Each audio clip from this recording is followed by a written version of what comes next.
গিয়েছিলাম শমশেরনগর গল্ফ মাঠে, যা বাংলাদেশের মৌলভীবাজার জেলার কলকাতা উপজেলায় অবস্থিত। এটি বাংলাদেশ টি এস্টেটের অংশ, যা দেশের অন্যতম প্রাচীন চা বাগান। এই গল্ফ মাঠটি তার চারপাশের প্রাকৃতিক পরিবেশের জন্য পরিচিত, যেখানে সবুজ প্রকৃতি, ঘূর্ণায়মান পাহাড় এবং চা বাগানগুলি একটি শান্ত পটভূমি তৈরি করে। প্রাথমিকভাবে ব্রিটিশ চা চাষিদের দ্বারা বিকশিত, এটি একটি ঔপনিবেশিক আকর্ষণ বজায় রাখে। এই অঞ্চলের গল্ফ উৎসাহীদের মধ্যে বেশ আকর্ষণীয়।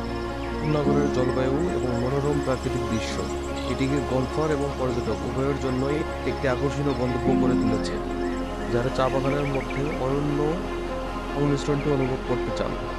আজ এই পর্যন্তই। পরবর্তী অন্য কোনো ভিডিওতে আবার দেখা হবে। সে পর্যন্ত সবাই ভালো থাকবেন, সুস্থ থাকবেন।